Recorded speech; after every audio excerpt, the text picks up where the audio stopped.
여러분 안녕히 주무셨습니까? 우리가 잠든 사이 어떤 일이 있었을까요? 저희 굿모닝 글로벌과 함께 챙겨보시죠. 자, 지난밤 사이 미국 시장이 다시 한번 하락했습니다. 요즘에 미국 증시는 정말 바닥을 모르고 끝없이 하락하고 있는데 3대 지수 모두 하락했을 뿐만 아니라 다우 지수는 6거래일 연속 하락한 채 마감이 됐습니다. 하락폭도 그렇게 많이 무시할 만한 그 정도는 아닌데요. 다우존스 산업지수가 0.3%, S&P 500 지수가 0.1%로 하락을 마감했고 사실 장중 한때에는 3대 지수 모두 1.7%가량 낙폭이 커질 정도로 장중 변동성도 상당히 크게 나타났습니다. 자, 지난밤 사이에는요, 국제 금리, 그러니까 10년물 국채 금리가 또다시 하락했습니다. 그럼에도 불구하고 기술주가 동반 하락하는 모습이 나온 것을 봤을 때 전체적인 시장의 투자 심리가 좀 무너지고 있구나, 이런 것들을 보여줄 수가 있었고요.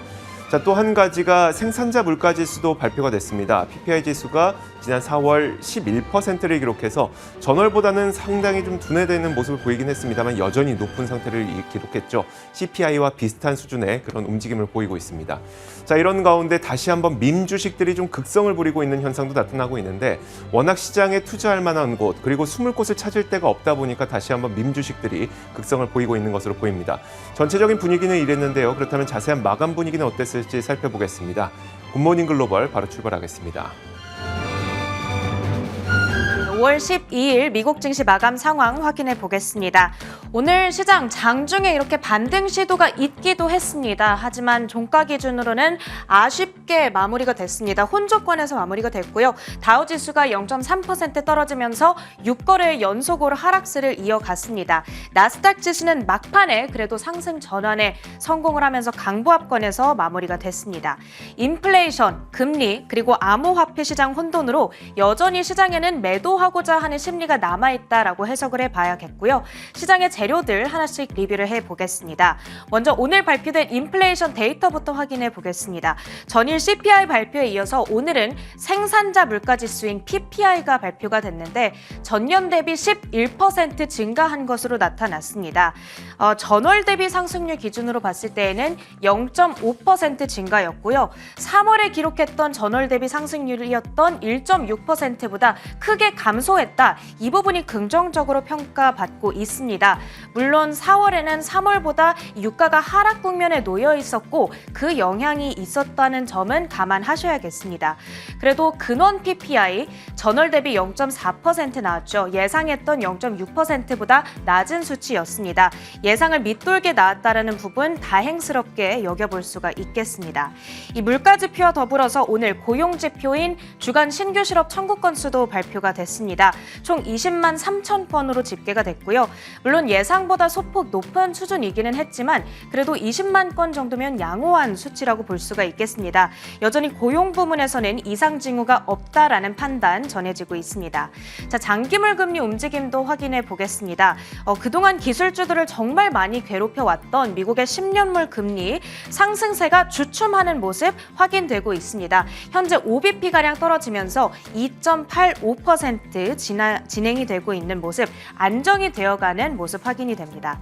자, 인플레이션과 이렇게 금리 측면에서는 시장이 충분히 안도를 할 법도 한데 현재 투심을 끌어내리고 있는 또 하나의 주된 원인, 암호 자산에 대한 우려가 작용을 하고 있습니다. 한국산 코인인 테라와 루나 코인의 폭락 이슈가 월스트리트저널의 메인 기사 화면에 게재가 되기도 했는데요. 1달러와 같은 가치를 지니도록 설계된 스테이블 코인 테라의 가치가 하락하고 이로 인해서 세계 최대 스테이블 코인인 테더의 가격까지도 불안정한 움직임을 나타내고 있습니다. 그 영향으로 비트코인과 이더리움 가격 올 들어 40% 가까운 내리막길을 걸어오고 있고요. 코인판 서브프라임 모기지 사태가 아니냐라는 표현이 이제 딱 들어맞는 것 같습니다. 자세한 내용 잠시 후 애프터마켓 통해서 정리해 드리도록 하겠습니다. 자, 한편 오늘 장중에 포착된 조금 특이했던 움직임이 있어서 역시나 다뤄보겠습니다. 장 초반에 공매도 비율이 높은 몇몇 종목들이 급등했다라는 부분 눈에 띄었는데요. 특히나 장중에 지수가 상승권에 진입해 있을 때 이들 종목들이 그 상승을 좀 주도해가는 양상이 나타나기도 했습니다. 루시드가 장중한테 13.2%, 게임스탑이 30%, AMC 엔터테인먼트가 20% 급등을 했습니다. 물론 종가 기준으로는 다시 상승분을 반납했습니다만 이 장중에 숏 포지션을 청산하려는 헤지 펀드들의 숏 스퀴즈가 나타난 게 아니냐라는 추측이 현재 나타나고 있습니다. 자, 당분간 이런 밈 주식들의 움직임을 조금 더 지켜볼 필요가 있겠고요. 그런가 하면 실적을 전했던 리비안의 주가 18% 가까이 급등, 또 장중 2년 내 저점을 경신했던 카바나는 25%의 급등으로 오늘 역전을 시키기도 했습니다. 어떤 이슈가 있었던 건지 역시나 애프터마켓 통해서 자세하게 정리해 드리도록 하겠습니다. 자, 히트맵 통해서 종목별 분위기도 확인해 보겠습니다. 전반적으로 양호한 표정으로 마무리가 됐습니다. 그렇지만 기술주 쪽에서 약간의 마이너스권 움직임, 종가 기준으로도 포착이 되고 있는데요. 애플이 2.7%, 또 엔비디아도 2.7% 하락하면서 상대적으로 약세 퍼포먼스를 나타냈습니다. 애플의 경우에는 이제 약세권에 진입을 해 있습니다. 52주 신고가 대비 현재 22% 내려와 있다는 부분 체크가 필요하겠습니다. 그랬던 반면에 아마존과 메타 1% 이상 상승세를 시현한 채 마무리가 됐고요. 또 메타와 같은 커뮤니케이션 섹터 내에서 디즈니의 주가 오늘 0.85% 하락 마무리가 됐습니다. 그러면서 2년 내 저점 수준까지 주가가 떨어져 있는데 어제 실적을 전해줬던 디즈니죠. 기대 이상의 실적이었고 또 유료 구독자 수도 예상보다 높게 발표가 됐지만 아시아권에서 코로나19의 타격이 예상된다라는 사측의 발언 때문에 주가가 좀 부정적인 반응이 나오고 있다로 평가를 해봐야겠습니다. 자, 그 밖에 특징주들 하나씩 차트를 열어서 확인해 보겠습니다. 첫 번째로 테이피스트리입니다. 전일 저희 방송 이원주의 티커 서치 시간에서 좀 유망주로 제시됐던 종목이기도 한데요. 코치와 케이트 스페이드 등의 유명 브랜드들을 보유하고 있는 종목입니다. 오늘 장에서 15.5% 급등세를 보여줬는데 예상치를 상회하는 EPS를 내놓음과 더불어서 이 중국에서의 코로나 관련 셧다운이 6월이면 완화될 거다라는 기대감을 내비쳐줬습니다. 다음으로 데이팅 앱 범블도 확인해 보겠습니다. 범블 역시도 실적에 따라서 큰 폭의 상승세를 시현해줬는데요. 우선 매출이 컨센서스를 상회했고 게다가 해당 분기 유료 고객 숫자가 7.2% 증가했다라고 밝히면서 주가가 26.8% 급등하면서 22달러 선의 종가를 형성했습니다. 자, 마지막으로 로빈후드까지 확인해 보도록 하겠습니다. 조금 전에 막 전해졌던 따끈따끈한 소식이 있습니다. 이 암호화폐 거래소 FTX의 CEO인 샘 뱅크만 프라이드가 이 로빈후드의 지분을 7.6% 매입했다라는 소식이 전해졌습니다. 오늘 장중에도 5%의 급등세로 마무리가 됐는데 이 소식이 전해진과 더불어서 시간을 거래해서 25.7%의 추가적인 급등 양상 현재 나타나고 있습니다. 내일장에서의 움직임까지 체크를 해보시길 바라겠습니다. 자, 이렇게 오늘 전해졌던 특징주들 모두 확인해봤고요. 마지막으로 상품 선물 시장에서 비트코인 가격 확인해 보도록 하겠습니다. 비트코인의 가격 하락세가 심상치 않습니다. 오늘 장에서 현재는 28,000달러 선을 다시 회복해줬지만 장중 한때 16개월 만에 처음으로 26,000달러 선 아래로 추락하기도 했습니다. 하락은 어제와 원인이 같죠. 이 미국의 금리 인상 속도가 더 빨라질 거다라는 전망, 그리고 조금 아까 언급을 했던 이 스테이블 코인 테라 USD의 추락을 원인으로 꼽을 수가 있겠습니다. 테라 그리고 자매 코인인 루나 관련 급락과 관련한 자세한 이야기는 잠시 후 애프터마켓 통해서 정리해 드리도록 하겠습니다. 미국 증시 마감 상황 정리해 드렸습니다.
자, 지난 밤 사이 미국 시장에서 어떤 일들이 있었는지 살펴보겠습니다. 애프터마켓 시간이고요.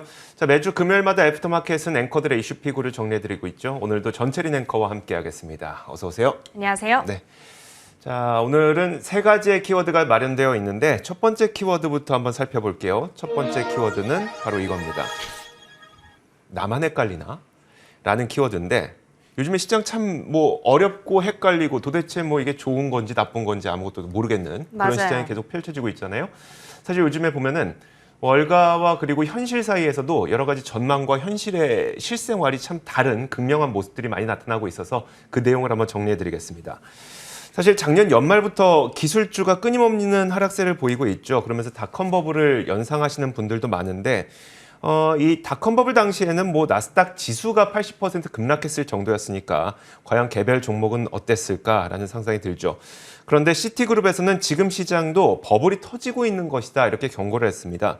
시티에서는 미국 증시가 2020년 10월 버블 국면에 들어가기 시작해서 여전히 버블 국면에 있다고 설명을 했는데 그러면서 지난 2년은 전형적인 버블 시장 장세였다면서 지금은 터지고 있는 것이라고 덧붙였습니다. 자, 이렇게 버블이 터지고 있다는 경고가 나오고 있는 반면에 개인 투자자들은 또 기술주에 대한 매수세를 계속 이어가고 있다는 분석이 나와서 그 내용도 한번 보면요. TD 아메리트레이드의 분석에 따르면 기술주들은 최근 몇 거래일 동안 1조 달러가 넘는 가치가 사라졌음에도 불구하고 하지만 이들이 자신들이 아침에도 확인한 결과 개인 투자자들이 지속적인 기술주에 대한 저가 매수를 하고 있다는 것을 확인했다고 전했습니다. 자, 그러면서 글로벌 전체적으로 한번 살펴보자면 가장 많이 사들이고 있는 종목들은 트위터와 엔비디아, AMD 이런 종목들이 있었다. 이렇게 얘기를 하기도 했습니다. 이처럼 현실에서 나타나고 있는 시장 현상과 그리고 분석, 그리고 개인 투자자들의 투자 성향 이런 것들은 상당히 엇갈리고 있는 상태인 것이죠. 자, 버블이 터지고 있다라는 얘기가 나오고 있는데 또 동시에 매수는 계속 하고 있다라고 얘기를 하니까 그야말로 미국 증시가 엄청 헷갈리는 국면에 놓여 있다라는 생각이 드는데 그런데 실생활, 즉 미국인들의 실제 어떤 생활 속에서도 이런 헷갈리는 양상이 나타나고 있다고요? 그런 거죠. 그러니까 실제로 사람들은 돈을 쓰고 있는데 이 돈 쓰는 곳에 대해서 투자 의견을 하향 조정하고 이런 현상들도 일어나고 있는데요. 대표적으로 카드사들을 좀 볼 수 있습니다. 시티그룹에 따르면 신용카드 사용액이 계속 크게 늘어나고 있다고 합니다. 이게 오래된 기록도 아니고요. 바로 지난주입니다. 5월 첫 번째 주 주간 신용카드 지출액이 전년 동기 대비 13% 증가했는데 전주에 9% 증가했으니까 이 증가 폭도 크게 늘어난 겁니다. 또 카드 사용 횟수 측면에서 보나 아니면 결제 규모 측면에서 보나 모두 증가세를 보이고 있다는 것이죠. 그러니까 사람들이 카드를 긁는 횟수도 늘어나고 있고 한 번 긁을 때마다 쓰는 돈도 늘어나고 있고 이런 것들이 동시에 관측되고 있다는 겁니다. 물론 3, 4월에 비해서는 성장 속도가 둔화되긴 했어요. 하지만 최근 연은의 데이터에 따르면 신용카드 대출 성장이 지난 4월에도 강했기 때문에 성장 둔화가 계속 이어질지는 아직 확실하지 않다고 평가했는데 쉽게 말하자면 그러니까 신용카드의 사용이 많다는 것은 부인할 수가 없다는 겁니다. 자, 이런 현실적인, 그러니까 실생활의 어떤 지표가 나오는 반면에 울프 리서치에서는요. 리세션이 올 수 있다면서 그렇기 때문에 투자자들은 카드 주식을 매도해야 된다 이렇게 주장을 하고 있습니다. 울프 리서치에 따르면 2024년까지 리세션이 발생할 확률이 80%라면서 리세션으로 인한 주가 하락은 아직 가격에 반영되지 않았다고 주장을 하고 있는데요. 그중에서도 아메리칸 익스프레스에 대해서는 매수 의견을 보유 의견으로 하향 조정했습니다. 이와 함께 아메리칸 익스프레스는 지난 밤사이에 3% 넘게 하락했고요. 캐피탈 원 그리고 싱크로니 파이낸셜에 대해서는 매도 의견을 제시했는데 이 두 기업은 오늘 각각 4.5%와 6.5%씩 주가가 하락했습니다. 자, 완전히 이제 전망과 현실이 극과 극인 그런 상황이 이어지고 있는 거죠. 결국은 아직도 시장은 앞으로 무슨 일이 벌어질지 모르겠고 현재 시장에서 벌어지고 있는 일도 무엇인지 모르겠다는 굉장히 불확실성이 가득 차 있는 국면인 것 같습니다. 그러다 보니까 시장은 아직 바닥을 찾지 못했다는 증거로 좀 볼 수 있을 것 같습니다. 자, 이렇게 첫 번째 키워드 살펴봤고요. 이어서 두 번째 키워드 보겠습니다. 두 번째 키워드는 이겁니다. 네, 루나 쇼크입니다. 이제 조금 전에 이주호 앵커께서 정리해주신 내용과 더불어서 지금 시장의 혼란을 야기시키고 있는 또 하나의 주된 원인으로 이 암호화폐, 코인 시장의 혼란이 꼽히고 있는데요. 어떤 일이 일어나고 있는 건지 정리를 해드리도록 하겠습니다. 시작은 스테이블 코인인 테라의 가치가 무너진 것이 발단이었습니다. 이 스테이블 코인이라는 것은 1코인의 가치를 1달러와 동일하게 연동시킨 코인이다라는 의미를 가지고요. 이를 우리는 패깅이라고 부릅니다. 문제는 최근 며칠간 테라의 달러 페그가 무너지면서 테라의 가치가 1달러 아래로 무너지게 된 겁니다.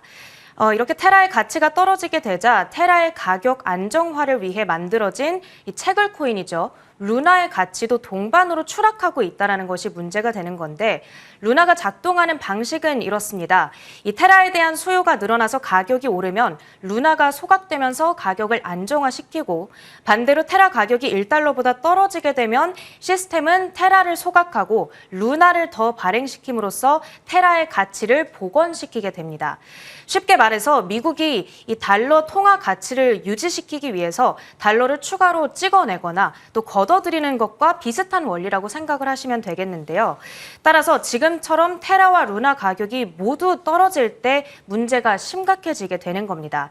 이 테라 보유자들이 1달러를 보장받기 위해서는 루나를 받아서 팔아야 되는데 루나의 가격도 함께 떨어지고 있으니 더 큰 손해가 발생하기 전에 앞다퉈서 루나를 빨리 받아서 팔려는 뱅크런 사태가 발생하고 있는 겁니다. 이번 테라 루나 사태로 스테이블 코인에 대한 신뢰가 무너지자 세계 최대 스테이블 코인인 테더의 가치도 동반으로 떨어지고 있습니다. 이 1달러의 가치를 유지해야 되지만 목요일 장중 한때 많게는 5센트까지 그 가치가 떨어지기도 했습니다. 또 시가총액이 가장 높은 비트코인과 이더리움의 가격도 급락세를 보이고 있죠. 비트코인 가격은 목요일 장중 한때 27,000달러 선이 무너지기도 했습니다.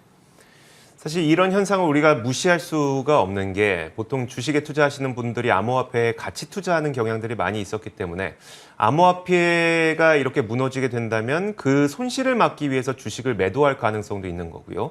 암호화폐 시장이 이렇게 또 무너지게 된다면 암호화폐 채굴에 많이 필요했었던 그 연관된 반도체들 이것에 대한 수요가 불투명해질 수 있다. 이런 불안감까지 발생을 하면서 반도체 주식들까지 동반 하락할 수가 있는 것이어서 이런 현상을 도대체 우리가 무시할 수 없는 상태거든요. 과연 그렇다면 이렇게 급락한 이 암호화폐의 가치가 회복될 수 있을 것인가? 그 부분에 대해서는 어떨까요? 일단 이론적으로는 테라의 달러 연동 가치가 회복될 수 있고 또 실제로도 과거에 디패깅됐던 스테이블 코인이 다시 패깅된 사례가 있기는 합니다. 하지만 지금 테라의 경우에는 자매 코인인 루나와의 가격 메커니즘 때문에 가치 회복이 어려울 것으로 전망되고 있습니다. 이번 사태를 통해서 알고리즘 코인의 허점이 발견되자 업계에서는 다른 스테이블 코인을 통해 똑같은 사태가 발생할 수 있다라는 우려의 목소리도 나오고 있고요. 예시로는 웨이브 코인을 예시로 들고 있습니다. 또 루나는 스테이블 코인의 대장격이기 때문에 루나발 쇼크의 여파가 암호화폐 시장을 비롯한 자산 시장에 오래도록 지속될 것으로 내다보고 있습니다. 자, 이렇게 암호화폐 시장에서까지 커다란 이런 이슈들이 좀 불거지고 있기 때문에 이런 부분들도 좀 꼼꼼하게 챙기시면서 시장을 바라보셔야 될 것 같습니다. 자, 이어서 다음 키워드 한번 볼게요. 다음 키워드는 바로 이겁니다. 숏 스퀴즈라는 건데, 자, 숏 스퀴즈 때문에 사실 이날 급등했던 주식들이 꽤 많이 있거든요. 그쵸. 하지만 숏 스퀴즈라는 측면 때문에 이 주식의 급등을 그렇게 크게 반기기도 좀 어렵습니다. 어떤 트리거가 있었는지는 상당히 불분명하지만 이른바 밈 주식에 대한 동시다발적인 숏 스퀴즈가 이날 나왔습니다. 특히 전기차 밈 주식들이 일제히 급등했는데요. 로즈타운이 이날 47%나 크게 올랐고요. 리비아는 17%, 루시드는 13% 급등했습니다. 물론 아무 이유가 없었던 건 아니고요. 리비안의 경우에는 수요일 장 마감된 이후에 실적이 발표됐죠. 시장 예상보다 손실폭이 적었다는 점이 부각이 됐고요. 또 9만 대가량의 현재 예약을 받은 상태인데 3월에 가격 인상한 이후에도 10,000대 정도의 추가 예약이 덧붙여졌다는 점도 긍정적이었습니다. 물론 올해 생산할 수 있는 생산 캐파가 25,000대 정도 수준에 불과하기 때문에 1년 동안 뭐 열심히 만들어도 예약 물량의 4분의 1밖에 못 만들긴 합니다만 그래도 이런 것들이 좀 부각된 측면도 있고요. 또 로즈타운도 사실 이슈가 한 가지가 있었습니다. 로즈타운은 이날 오하이오 공장을 폭스콘에 2억 3천만 달러에 팔기로 했다는 소식이 전해졌습니다. 생산 공장을 파는 게 좋은 소식은 아닌데 하지만 로즈타운은 지금 돈이 없거든요. 현금 고갈 상태입니다. 그래서 공장을 팔아서 이런 현금을 마련할 수 있게 됐다는 이유로 인해서 급등을 했죠. 하지만 우리가 단순하게 생각해도 생산 공장을 팔았는데 이게 호재인가라는 생각도 들게 되고요. 자, 어쨌든 이날 이 기업들 외에도 루시드, 니콜라, 피스커, 또 배터리 업체인 솔리드 파워까지 뭐 이런 연관 관계만 있고 그리고 밈 주식에 속하는 그런 기업들은 대부분 좀 급등하는 그런 현상을 보였습니다.